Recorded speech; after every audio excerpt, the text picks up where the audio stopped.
नमस्कार, स्वागत है आपका स्टेट न्यूज में और मैं हूं आपके साथ पूनम जैन। और चलिए शुरुआत करते हैं आप खबरों की।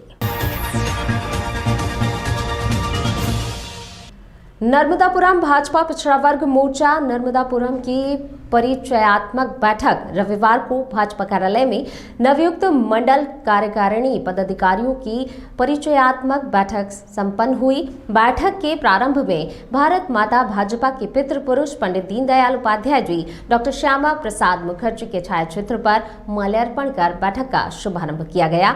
इस बैठक के प्रारंभ में मंडल अध्यक्ष सुमित गौर ने मंचासीन अतिथियों का भाजपा कार्यकर्ताओं को दुपट्टा पहनाकर उनका स्वागत किया और आगामी कार्यक्रम की जानकारी दी। बैठक में भाजपा के मंडल अध्यक्ष विकास नारुलिया ने कार्यकर्ताओं को संबोधित करते हुए कहा, आज भाजपा विश्व की सबसे बड़ी पार्टी है। हमारे लिए गौरव की बात है कि हमारे देश के प्रधानमंत्री और प्रदेश के मुख्यमंत्री पिछड़ा वर्ग से आते हैं। मध्य प्रदेश में 52% पिछड़ा वर्ग है। आप सभी अपने वार्ड में पिछड़ा वर्ग के लोगों को पार्टी की विचारधारा से जोड़ें। जिला मीडिया प्रभारी अमित महलाह ने कार्यकर्ताओं को नवीन दायित्व की शुभकामनाएं देते हुए कहा, आपके ऊपर वरिष्ठ नेता पार्टी ने जो विश्वास जताया है उसे पूरा करने का प्रयास करें। बैठक में मंडल प्रभारी नितिन यादव, जिला कार्यालय मंत्री देवानंद यादव, जिला आईटी प्रभारी लोकेश साहू, मंडल उपाध्यक्ष सुमित सराठे, कार्तिक मालवीय, सत्तू भाटिया, सुनील यादव, पीयूष यादव, मंत्री महेंद्र यादव, राजेश बोस, सुनील लौवंशी, कोषाध्यक्ष महेंद्र मीना, कार्यालय मंत्री सोमेश सोनी, उमेश पटेल, महेंद्र मीना उपस्थित रहे। कार्यक्रम का संचालन महामंत्री मनीष पटेल एवं आभार पंकज वैद्य ने किया। 74वां वार्षिक अधिवेशन Indian dental association Indore branch का आयोजित किया गया।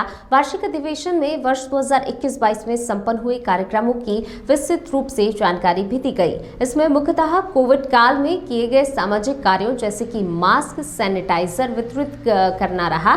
साथ ही कोविड काल में अनेक चिकित्सकों ने अपनी जान की परवाह न करते हुए लोगों को सेवाएं दी। उन्हें प्रशस्ति पत्र देकर सम्मानित किया गया। सड़क दुर्घटनाओं में चेहरे एवं जबड़ों पर आई हुई चोटों के इलाज और रोकथाम की विस्तृत रूप से जानकारी भी दी गई। इसमें बचाव के नियम, हेलमेट पहनना, इस पर मुख्यतः जोर दिया गया। Indeed, you are an inspiration, a challenge, an avenue for us to continue doing these great works. के द्वारा जो यहाँ पे आयोजन रखा गया है, क्या कहना चाहेंगे, किस तरह का पूरा आयोजन? जी, ये 74वां वार्षिक सम्मेलन चल रहा है यहाँ पे आईडीए का, इंदौर डेंटल एसोसिएशन, जिसमें कि पिछले साल 2021-22 की जो गतिविधियाँ हुई थी उनकी पूरी जानकारी समीक्षा दी जा रही है। साथ ही साथ में कैसे कि जो पिछले कार्यक्रम जो सामाजिक कार्यों के लिए जो कार्यक्रम हुए, जिसमें कि सैनिटाइजेशन बांटना या मास्क बांटना, कोविड काल में कैसे कि जिन्होंने अपनी पूरी लगन से काम किया उनका प्रशस्ति पत्र दे के सम्मान किया जा रहा है। साथ ही आने वाले भविष्य में जो कि इंडियन डेंटल एसोसिएशन मतलब मुख्य की देखभाल कैसे की जाए, दांतों की सफाई एवं दांतों को कैसे स्वस्थ रखा जाए, इसके बारे में जानकारी दी गई है अधिवेशन में। साथ ही साथ रोड सेफ्टी वीक एक मैक्सिलोफेशियल पार्ट कैसे कि डेंटल विभाग का एक पार्ट होता है, जिसमें कि सड़क दुर्घटनाओं में चेहरे जबड़े टूट जाते हैं, तो उसके लिए रोड सेफ्टी मेजर्स क्या क्या लेने चाहिए, अपनी कैसे कि शरीर की देखभाल कैसे करनी चाहिए, इसके बारे में विस्तृत रूप से जानकारी दी जा रही है। आयोजन में प्रिंसिपल कॉलेज शासकीय दंत चिकित्सा महाविद्यालय के प्रिंसिपल डॉक्टर देशराजन सर मुख्य अतिथि के रूप में उपस्थित थे। आपका परिचय? डॉक्टर दीपक अग्रवाल, प्रेसिडेंट अध्यक्ष IDA Indore dental association. Ballia शहर के हृदय रोग विशेषज्ञ डॉक्टर संतोष कुमार को उनके चैम्बर में सदर तहसीलदार के द्वारा अपमानित करने का आरोप ऑल इंडिया उद्योग व्यापार प्रतिनिधि मंडल ने लगाया है। संगठन के जिला महामंत्री अशोक कुमार गुप्ता के नेतृत्व में संगठन सदस्यों ने जिलाधिकारी को ज्ञापन सौंपा। आरोप लगाया कि डॉक्टर के तरह चिकित्सा कक्ष में तहसीलदार पुलिस दल के साथ पहुंचकर जीएसटी की वसूली करने पहुंचे थे।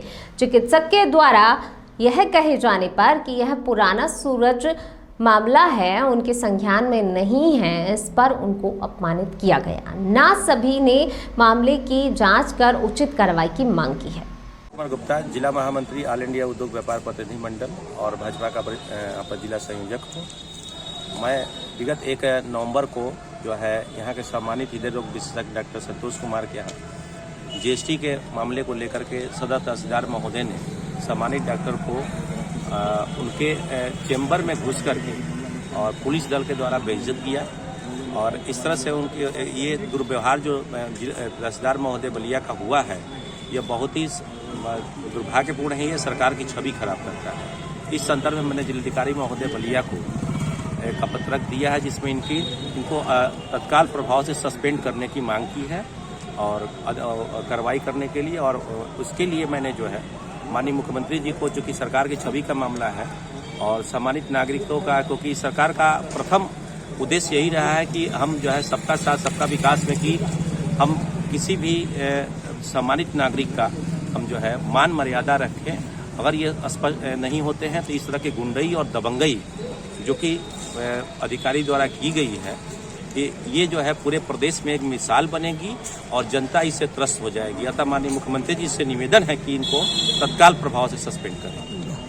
ग्राम खतौली में त्यागी महाराज से हमारे स्टेट टुडे न्यूज के संवाददाता मिथिलेश त्रिपाठी ने बात की। उन्होंने बताया कि ये यात्रा जन कल्याण यात्रा है। 29 जून को गंगोत्री से जल लेकर निकली थी और आगे ये यात्रा रामेश्वरम तक जाएगी, जहां पहुंचकर रामेश्वरम में जल चढ़ाया जाएगा।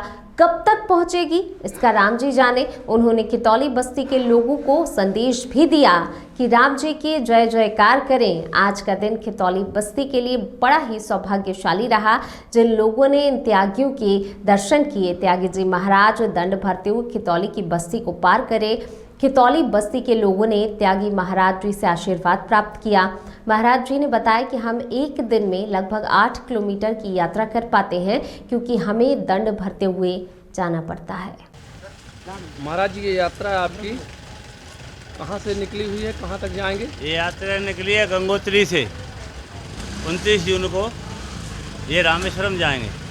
अच्छा, ये कितने दिन में पहुँच जाएंगे रामेश्वरम? ये राम जी की इच्छा है। हाँ। अच्छा, एक दिन में कितना ये तय ऊपर कर लेते हैं? अच्छा। कर लेते हैं 7-8 किलोमीटर। क्या नाम लिखते हैं महाराज जी आप? तो लिखते हैं त्यागी हैं, त्यागी संत हैं। इनकी इच्छा है कि हम जल लेके जाएं, रामेश्वरम पे चढ़ाएं। क्या उद्देश्य है इस यात्रा का? कोई उद्देश्य नहीं है, भगवान के लिए कोई उद्देश्य नहीं करा जाता। ये तो जन कल्याण है, जन कल्याण के लिए कर रहे हैं। हाँ, बड़ी भगवान की कृपा है। क्या कुछ संदेश देना चाहते हैं इस बस्ती को? कोई संदेश नहीं, भगवान राम जी का नाम लो और सबका उद्धार हो जाएगा। राम से बड़ा कोई नाम नहीं है, सबसे बड़ा राम का नाम। कुमावत समाज द्वारा साकेत नगर स्थित कुमावत मांगलिक भवन की श्री राम दरबार के 7 अन्य देवताओं की प्राण प्रतिष्ठा महोत्सव के तीसरे दिन वैदिक मंत्रोच्चार के साथ राजस्थान से आए पंडित विद्वानों द्वारा अभिजीत मुहूर्त में स्थापना महोत्सव संपन्न हुआ। समाज संरक्षक दिलीप सिंह वर्मा ने बताया, स्थापना महोत्सव में रविवार सुबह यजमान के सारे दिन पंडित ब्राह्मणों द्वारा यज्ञ हवन किया गया। ब्राह्मण वहीं पूर्णाहुति के पश्चात राजस्थान से आए ब्राह्मणों के ही सानिध्य में राम दरबार के साथ सभी देवी देवताओं की प्रतिमाओं का शुद्धि पूजन और स्थापना का कार्यक्रम भी संपन्न कराया गया। स्थापना के पश्चात सभी देवताओं का अलौकिक अद्भुत श्रृंगार भी किया गया। इस अद्वितीय मौके पर बड़ी संख्या में समाज बंधु उपस्थित थे। श्री राम दरबार स्थापना के साक्षी बने। राम दरबार स्थापना कर महाआरती का भी आयोजन किया गया। साथ में यहाँ पे पूरा कार्यक्रम संपन्न किया है, क्या कहना चाहेंगे? किस तरह से पूरा आयोजन को लेकर क्या कहना चाहेंगे? श्री राजस्थान कुमावत समाज के सभी सदस्यों को धन्यवाद देता हूँ। मैं सारे बड़े बुजुर्ग, युवा संगठन और महिलाएं सबको धन्यवाद देता हूँ। सबने मिलजुल के इस कार्यक्रम को सफल बनाया और कलश यात्रा को सफल बनाया और हमारे मंदिर के प्राण प्रतिष्ठा पूरी कंप्लीट करके आज इस कार्यक्रम को सफल बनाया पूरा। राम मंदिर की प्राण प्रतिष्ठा को लेकर क्या कहना चाहेंगे? किस तरह का उत्साह? राम मंदिर की प्रतिष्ठा में सभी लोगों ने हर्ष उल्लास के साथ पूरा भगवान को स्थापित किया है। नाचते गाते झूमते हवन के साथ पूरी प्राण प्रतिष्ठा की है। आपका परिचय दीजिए। मैं कुमावत सहकारी साख संस्था अध्यक्ष जितेंद्र वर्मा कुमावत। ये संपन्न हुआ संपूर्ण कार्यक्रम। ये कार्यक्रम हमारा 2 तारीख से स्टार्ट हुआ था कलश यात्रा से। इस कलश यात्रा को हमने गोयल नगर के सिद्धेश्वर मंदिर से शुरू किया था, तो कनाड़िया रोड होते हुए हमने यहाँ समापन किया। इस कार्यक्रम को संपन्न करने के लिए प्राण प्रतिष्ठा के लिए राजस्थान से पंडित आए थे। उनकी सानिध्य में ये पूरी प्राण प्रतिष्ठा हुई है और 2 तारीख की कलश यात्रा के बाद में हमारा 3 तारीख को भी हवन पूजन चला है और आज हमारी इसकी पूर्णाहुति हुई है। और अब पूर्णाहुति के बाद में हमारा यहाँ पे पूरे समाज का 2000 लोगों का अन्नकूट का प्रोग्राम है।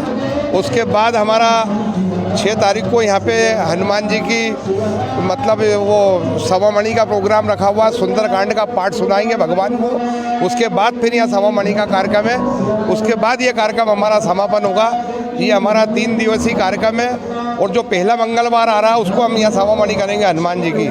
ये हमारा लक्ष्य है। समाज में बहुत उत्साह दिखाई दे रहा है मंदिर की स्थापना के बाद, क्या कहना चाहेंगे? ये पूरे समाज का उत्साह आज 10 साल से था।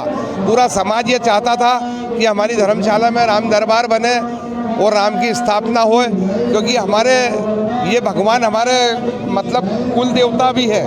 तो इनकी स्थापना हमारे काफ़ी समय से चल रहा था, तो वो उसका सबकी खुशी इस बात की है कि 10 सालों के प्रयास के बाद में ये योग हमारा बना है। मेरा नाम दिलीप सिंह वर्मा। आज कटनी जिले के ग्राम खितौली में बरही नगर से पहुंचे राष्ट्रीय सेवा योजना के नायक की महाविद्यालय बरही के प्राचार्य महोदय के निर्देशन में विद्यार्थियों द्वारा बैंड बाजे बैनर के साथ निकाली गई मतदाता जागरूकता रैली खितौली गांव के लोगों को मतदाता सूची में नाम जुड़वाने एवं मतदान करने के लिए जागरूक किया गया। इस रैली में उपस्थित खितौली हायर सेकेंडरी के स्कूल स्टाफ ने अपने विद्यार्थियों सहित रैली में स्वयं उपस्थित राष्ट्रीय सेवा योजना के दल नायक रहे विक्रम जायसवाल, जिन्होंने अपने साथियों के साथ बरही महाविद्यालय से पहुंचकर खितौली में इस रैली को निकालकर मतदाता जागरूकता अभियान की रैली को सफल बनाने में मुख्य भूमिका निभाई। यह rally higher secondary school Khitauli से वार्ड क्रमांक 8 हरिजन मोहल्ला से होते हुए ग्राम पंचायत भवन खितौली पहुंची, फिर वापस मेन रोड होते हुए हायर सेकेंडरी स्कूल खितौली में रैली का समापन किया गया। इस रैली में खितौली के BLO भी मौजूद रहे।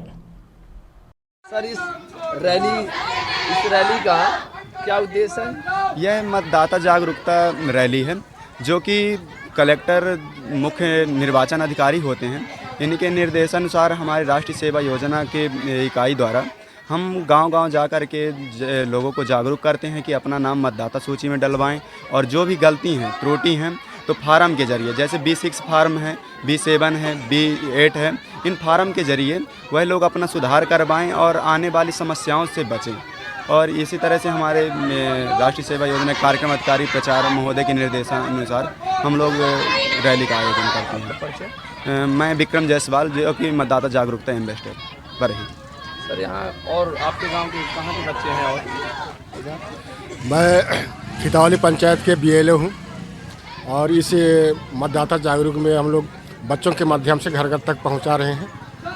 और जिसका नाम नहीं जुड़ा है फार्म 6 और फार्म ये रैली कहाँ से निकली है, कहाँ तक जाएगी? अभी ये rally higher secondary school Khitauli से अभी हमारी ये बेन मोहल्ला से होते हुए अब इसीलिए ये ग्राम पंचायत तक जाएगी, वहाँ से फिर बीच रोड होते हुए फिर रिटर्न होंगे। सन 2019 की बारिश का मौसम जिला नीमच मध्य प्रदेश के रामपुरा नगर एवं क्षेत्रवासियों के लिए एक भयावह दौर रहा, जहां एशिया की सबसे बड़ी मानव निर्मित झील चंबल नदी के छोर पर विगत 60 वर्षों से नगर सुरक्षा हेतु बनी हुई रिंग वॉल मूसलाधार बारिश से आई बाढ़ के कारण टूटने पर एवं नगर क्षेत्र में पानी घुसने से यहाँ के नगर वासियों को एक भयावह मंजर एवं माली नुकसान से गुजरना पड़ा, जिसके 2 वर्षों पश्चात 2022 में क्षेत्रीय विधायक अनिरुद्ध माधव मारू द्वारा क्षेत्रवासियों की परेशानियों को देखते हुए बाढ़ से क्षतिग्रस्त रिंग वॉल का निरीक्षण कर पुनः निर्माण के लिए तत्कालीन सरकार से करोड़ों रुपए की योजना स्वीकृत कराई गई एवं अप्रैल 2022 से निर्माण कार्य शुरू किया गया, जिससे रामपुरा क्षेत्र के आमजन को राहत की थोड़ी सांस मिली। किंतु ये राहत केवल 2 माह तक ही सीमित रही, क्योंकि पुनः बारिश का मौसम आने से निर्माण कार्य रोका गया, जो कि आज दिनांक तक पुनः शुरू नहीं हो पाया, जिस कारण क्षेत्र की जनता में फिर से खौफ पनपना शुरू हो गया। जनता के अनुसार निर्माण कार्य अधूरा है, जितना कार्य हुआ वो केवल मिट्टी से बना है, उसमें भी मुख्य पॉइंट छूटा हुआ है, जगह जगह गड्ढे बने हुए हैं। साथ ही जो मिट्टी ठेकेदार कंपनी द्वारा उपयोग में लाई गई रिंग वॉल के नजदीक से ही अवैध रूप से खनन की गई, जिस कारण रिंग वॉल से नदी का पानी जगह जगह से रिसाव लेकर नगर की ओर घुस रहा है। आप किस पद पे हैं? मैं प्रदेश कांग्रेस में सचिव हूँ, पूर्व ब्लॉक कांग्रेस। मतलब कि आप विपक्ष में बैठे हुए हैं मौजूदा सरकार जी। सर, बाढ़ग्रस्त जो निर्माणाधीन रिंगवाल थी जो आपके सामने दिखाई दे रही हैं, इसमें मौजूदा सरकार द्वारा करोड़ रुपए की योजना लेकर इसको निर्माण करने के लिए लेके आए थे। जी जी। लेकिन 2 महीने काम चलने के बाद में वो अभी तक शुरू नहीं हुआ। इस मामले में आप क्या कहना चाहेंगे? जी, बारिश का मौसम आया था, ये काम तो 2019 से चालू हो जाना था जब रामपुरा डूबा था।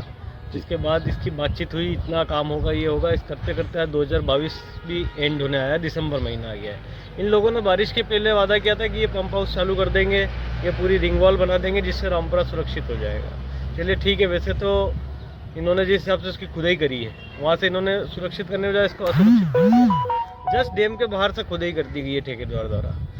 इसमें एक नियम है, मैं खुद भी जानता हूँ इस बात को, सिविल कॉन्ट्रैक्ट का नियम होता है कि जो हम लोग अर्दन डैम बनाते हैं, इसे अर्दन डैम कहा जाता है। जो अर्दन डैम बनाया जाता है, इससे कम से कम 100 मीटर 200 मीटर की दूरी से खुदाई होना चाहिए। लेकिन इन लोगों ने बिल्कुल 10-10 15-15 मीटर पे खोद रखा है। आप देखिएगा वहाँ तालाब बना दिए इन्होंने सब तरफ। इतनी पास से खुदाई करी, इससे पानी रिसा होगा अंदर की तरफ, और कहीं ना कहीं इधर की तरफ पानी बढ़ने लगेगा इससे, और वॉल की सेफ्टी कहीं ना कहीं बिगड़ेगी इससे। उसके अलावा इन्होंने डैम बनाया, ये देखिए आप, पूरी रिंग वॉल का ये दिखाइए, आप दिखाइए, ये रिंग वॉल का मेन जो एरिया है, ये से इधर से पानी सबसे ज़्यादा आया था, और ये एरिया में अभी तक कुछ भी मिट्टी नहीं डाली, ये अभी भी नीचे ही ये एरिया है। इन्होंने बाकी जगह चौड़ा कर दिया इसको, और हल्की हाइट दे दी, इसकी हाइट दे दी, चौड़ा कर दिया, वो सब अपनी जगह ठीक है। लेकिन आज रामपुरा की स्थिति है कि पंप भी तैयार नहीं हुआ है, पंप हाउस तैयार नहीं हुआ है। दिसंबर महीना खत्म होते पता नहीं चलेगा, काम बंद पड़ा हुआ है। गर्मी का मौसम आएगा और ये लोग पास से पानी मिट्टी लेना, इनको इसलिए काम बंद कर रखा है इन्होंने। और ये डैम खाली नहीं होगा, ये डैम खाली होगा मार्च में, अप्रैल में थोड़ा बहुत जो मिट्टी लेंगे पास से, और डैम को खतरे में डालेंगे। जब ठेकेदार ने टेंडर डाला है तो मिट्टी दूर से और क्यूरी बताई जाती है, और टेंडर से वहाँ से मिट्टी आना चाहिए इसकी, लेकिन मिट्टी सामने से लेके और यहीं बता दिया, पंप हाउस अपनी जगह चलो ठीक है तैयार हो गया है, पर इसमें पंप लगेंगे, ये करेंगे, सेट होगा, अगली बारिश आ जाएगी, पता भी नहीं चलेगा। ऐसे में रामपुरा फिर खतरे के मुंह पे बैठा हुआ है।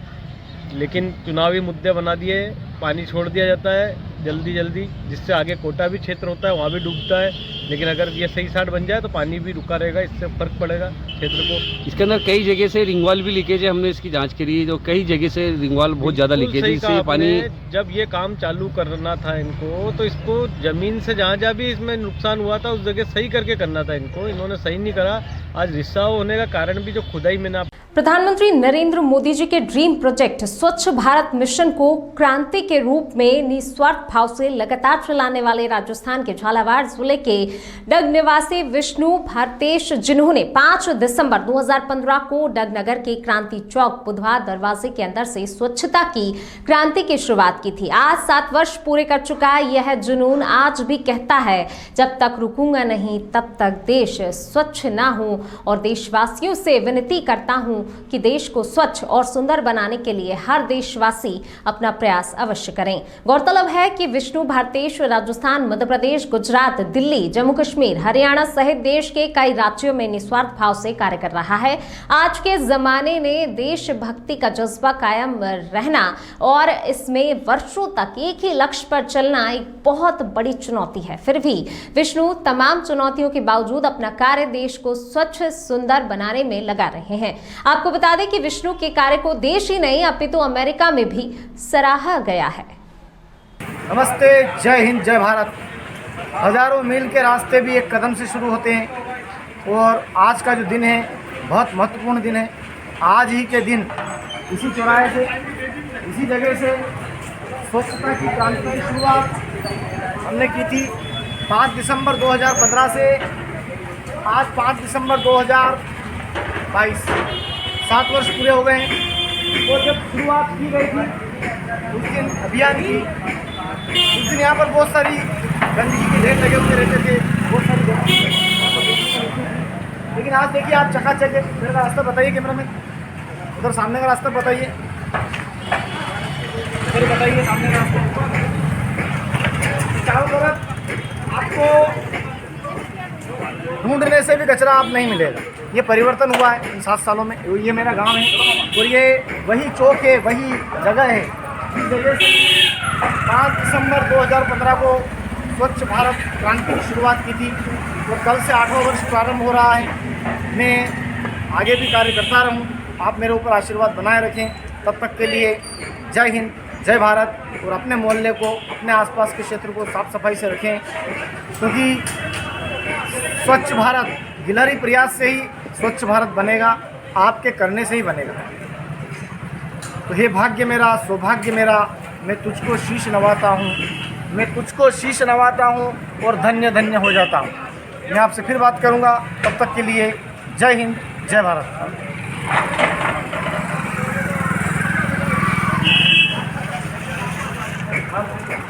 जहां आज भी लोग बेटी के जन्म पर शोक मनाते हैं, जहां आज भी बेटी का जन्म किसी दुर्घटना से कम नहीं माना जाता, जहां आज भी समाज में बेटियों को हीन भावनाओं से देखा जाता है, वहीं होप वेलफेयर ट्रस्ट की ग्रामीण महिलाएं केहरपुर में बेटी के जन्म पर उत्सव लोक नृत्य करके मनाई। इससे उस जन्म ली बेटी के गांव में जलसा सा माहौल उत्पन्न हो गया। होप वेलफेयर ट्रस्ट की ग्रीन ग्रुप द्वारा बच्ची को जन्म देने वाली मां को सेब, केला, दूध आदि दिया गया और बच्ची को 6 माह तक लगातार स्तनपान कराने के लिए और जच्चा और बच्चा को कैसे सुरक्षित रखना है, इन सभी की भी जानकारी उपलब्ध कराई गई। इस लोक नृत्य और उत्सव के माध्यम से यह बताया जाता है कि अब बेटियां अभिशाप नहीं, वरदान है। बेटियां बेटों से कम नहीं हैं। आज के समय में कोई भी ऐसा क्षेत्र नहीं जहां बेटियों ने अपना परचम ना लहराया हो। फिर बेटियों के जन्म पर दुख किस बात का? एक नारी ही नर को जन्म देती है, तो क्यों इन्हें समाज में हीन दृष्टि से देखा जाता है? इन सभी सवालों को खत्म करने के लिए ग्रीन ग्रुप बेटी बचाओ अभियान और महिला सशक्तिकरण को बढ़ावा देने के लिए लगातार ग्रामीण क्षेत्रों में कार्य कर रही है। मैं होप वेलफेयर ट्रस्ट का डिस्ट्रिक्ट हेड हूँ। अभी आप लोग के द्वारा ऐसा ये सब कार्यक्रम गाँव में हो रहा है। ये जो कार्यक्रम था केहरपुर गाँव में एक बच्ची का जन्म हुआ था, जो दुबे छपरा के पास है गांव, बलिया जिला में पड़ता है। तो वहाँ पे एक बच्ची का जन्म हुआ था। तो यहाँ आज के जो जमाना, जो परिवेश चल रहा है, उसमें बच्चियों के जन्म को अभिशाप माना जाता है और बच्चियों का अगर जन्म हो जाता है तो लोग दुर्घटना से कम नहीं मानते हैं। तो हमारी जो टीम है वो बच्चियों के जन्म पे, जैसे लोग लड़कों के जन्म पे उत्सव मनाते हैं, उस तरीके से हम लोग लड़कियों के जन्म पे उत्सव मनाते हैं। उसमें हम लोग जाके बच्ची के घर पे गीत संगीत, जो लोक नृत्य जो हमारी महिलाएं प्रस्तुत कर रही थी, वो लोक नृत्य के माध्यम से ये हम बताना चाहते हैं कि बच्चियां भी किसी से कम नहीं है, क्योंकि आज का कोई ऐसा क्षेत्र नहीं है जहां बच्चियां अपना परचम न लहराई हो। कोई ऐसी बेटी नहीं है जो किसी क्षेत्र में अछूता रखी हो। हर एक क्षेत्र में बच्चियों का दबदबा है। तो क्यों ना हम उनको और आगे बढ़ाएं, यहाँ बच्चियों के जन्म को और ज़्यादा बेहतर करने के लिए कि वो अपने जीवन में कुछ अच्छा कर सकें। तो सबसे पहला जरूरी है कि उनको बचाना जरूरी है, क्योंकि बच्चियाँ रहेंगी नहीं तो बच्ची आगे बढ़ेंगी कहाँ से? क्योंकि कहा गया है कि एक नर को जन्म देने वाली एक नारी ही होती है। तो भी नारियों के बारे में ये रहता है कि नारियों को जिंदगी न देते हुए उनको मौत के घाट उतार दिया जाता है। तो हम लोग चाहते हैं कि हर एक घर में बेटी सुरक्षित रहे, बेटियां का जन्म हो तो उनको भी उत्सव के रूप में मनाया जाए और बेटियों को आगे बढ़ाने में मदद करें। और इसी के साथ खबरों में फिलहाल इतना ही। मुझे दीजिए इजाजत। नमस्कार।